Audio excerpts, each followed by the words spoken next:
The Mandela Effect. 7 years ago, Dale Dufay was talking about and figuring out the Mandela Effect.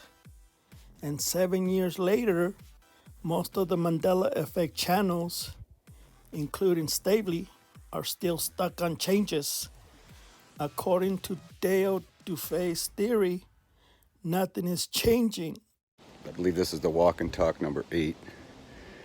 I'll try to keep track of that. But in this one, we'll talk a little bit about the subconscious. I think a lot of that ties in. We were talking last video about, conscience, universal conscience. And I think it ties in deeply with subconscious. But that's something we can't seem to tap into, no doubt due to our spiritual immaturity. So, my take on that is, that when we're sleeping and dreaming, we're in that state. I think what he means is when we sleep and reach REM sleep, that's when we get moved. Our conscience, our memories are moved.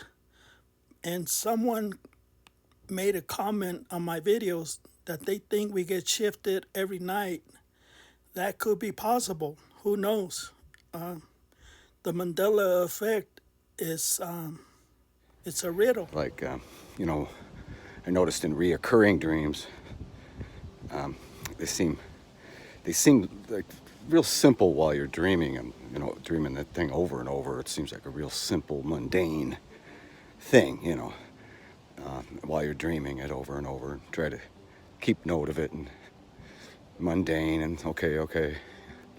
Then when you wake up, it's like you remember at first real quick what it was about, and then it just instantly fades away. Totally, had no meaning to the, dream at all. I had no idea, what that possibly was about, That's the strange thing. So I've been trying to, remember and train myself to what they're about. And, and a lot of recurring dreams were always about survival. Those ones I remember. That was before I found out about the Mandela effect. But haven't had many of those lately. But you can't help but wonder if that's another version of you that was, at one point in that situation where you had to survive. So, again, we can get into the kind of the peril of this earth and get into that a little bit about how it seemed like this earth is a more perilous condition than in Terra A. So, is there timing differences in the end times with, Terra A here or Terra B? So, I wonder if it's all going to happen here first, or if it's happened somewhere else first, and if this is next here, because again, it does seem like this, real perilous times here. A lot of strange things going on all across this earth. Weather phenomenon. There's no such thing as a 100-year flood or anything like that anymore. It's like they become, like it's all part of it. Happens every season now. There's no such thing as a thunderstorm anymore. They're all called severe thunderstorms. If you don't think Dale Dufay is correct on this video, look out your window. We're having a once-in-a-generation winter storm. That's what he was talking about 7 years ago, that he realized that the weather here was very severe. In Arizona, they have monsoons. That freaked me out when they're like, no, that's a desert. They never had monsoons. Stuff like that, so earthquakes are on the rise, and volcanoes, there's 40 volcanoes erupting at this moment, most of them in the Ring of Fire. So, and I don't recall in Terra A that, maybe that many eruptions in a whole year, maybe. But it just seems and the Planet X thing going on, and that's a whole different subject there. Of course we can talk about it, and because I think it does tie in, very much with this ME, Mandela effect thing. Even though I think, with everything going on, all this, with everything, I think nothing is more important than this Mandela effect. This is definitely by far the most important thing that's ever happened to mankind, even in past human extinctions, or the civilizations. Obviously there were ancient civilizations here on this earth at one time. It's quite obvious, and at Terra A there was as well, evidence of that. And so you got to wonder, did those civilizations know that that they were also living parallel lives on multiple Earths? I doubt it. It's not in any myths or legends or stories or anything, in any part of mankind, human history whatsoever. So When I came across Dale DeFay's videos on YouTube, I knew he had a potential answer to the Mandela effect that nobody was talking about. And it made me curious, and I became a loyal follower of his channel, a sponsor for his channel. If you take notes and listen to all his videos, it's like you're listening to somebody that knows what he's talking about, and it all makes sense. I mean, he's all over the place, but 7 years later, I'm just looking at the videos again. It's like, wow, he was right. Stavely sheeple still going around in circles after 7 years.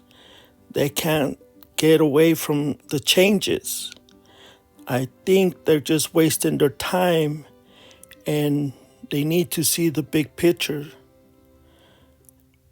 that we are here to help this planet to change the vibration, but they're driving themselves crazy, and I feel sorry for them.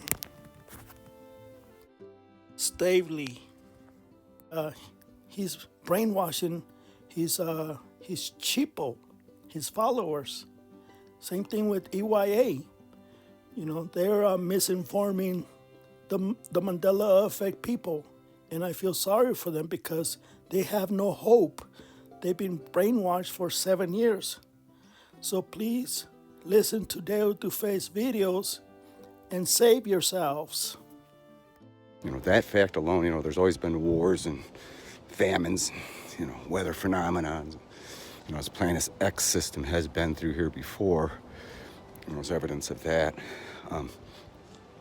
But again, this Mandela effect has never, ever happened before. Ever happened before. So, and it is a big deal. I mean, let's face it, think about it. I reiterate it again.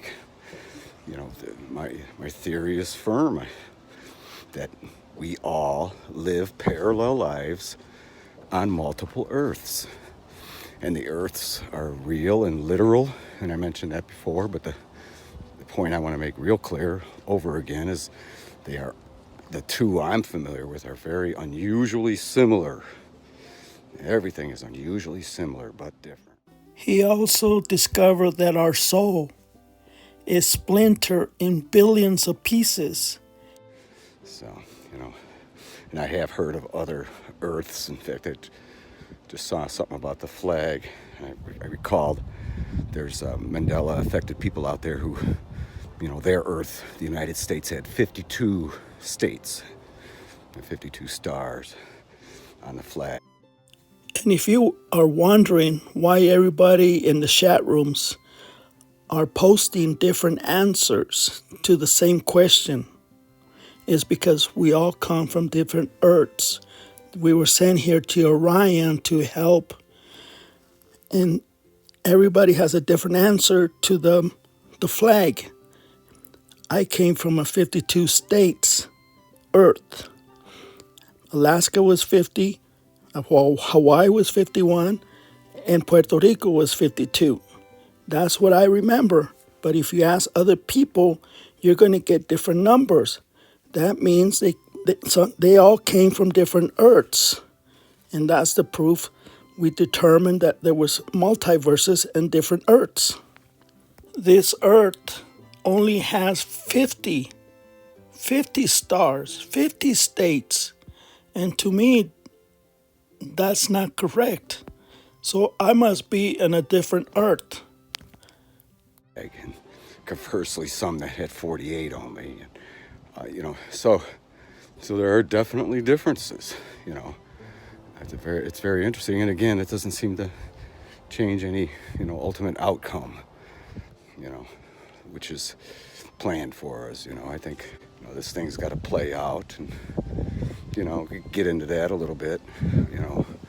What I think's going on here is our free will is being tested. Can humankind go on with free will? And we're being tested at at it. 2 Thessalonians chapter 2 verse 11 says, God will send a strong delusion so people can believe a lie. And that's how I determine that the Mandela effect is a deception. It's a test.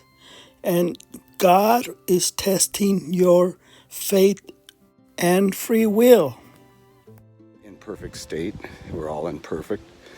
Are supposed to be originally perfect and live forever on earth. That was Jehovah's original intent. And of course, he's not going to change his mind. That's ultimately what's going to ultimately happen. But, in the meantime, Satan has to be proved wrong. So this test is going on now on our free will. And if mankind can work out his problems himself and live on, and indeed live forever in a paradise earth. So all the suffering has to go on, and everything has to be, proven. You think about how hard this must be for, Jehovah to see, and all the angels, and his son Jesus has to see all the suffering on all these earths. And it's just amazing to think that the fact that it is on multiple earths. So, even, think about it, even Jesus didn't mention it. And I'm sure he knew about it, but, I keep looking in the Bible and all the translations where it says heavens and earth. I can't help but wonder if it was supposed to say heavens and earths. I do believe Dale DeFace theory is correct, potentially, because what I've seen so far with my experiences, I've seen one heaven and lots of earths with a lot of similarities, but that have differences, not changes. And they took the plural out of earths, understandably. The same translators and same people were involved in translating the Bible. Even circa 600 years ago or whatever. Any translators, they all did it. They just slightly did it differently early on, on the different earths. So that's why there's variations in the Bible. It's certainly not nothing to turn against God on. I mean, again, it's just man doing what man does best in an imperfect state. And, it's going to be different on the different earths. I just wanted to apologize ahead of time because my voice is really bad. I can barely breathe. I found this video that REKALL VEKTOR found, and apparently Adam has a ex-wife named Lilith, a demon woman. I guess it's Satan's sister or something. Well, apparently Adam was married to Lilith. And this story I don't remember because it was just Adam and Eve in the Garden of Eden. But somehow REKALL VEKTOR says that CERN did it. and I don't believe that. I believe we are the ones moved. We moved again. This is just an indication that is a clue that we got moved again. It is impossible for new stories to be added to the Bible. And since the 7th century, if you read the story, the story's coming up. I kind of Googled it. I don't understand it. I just picked up on it and I decided to put it on this video. But look at this. It looks like Satan's daughter. And her name is Lilith, Night Monster. And it was written in 7th century. No, this is all new to me. So that means we got moved again. So enjoy the ride and welcome to the new planet.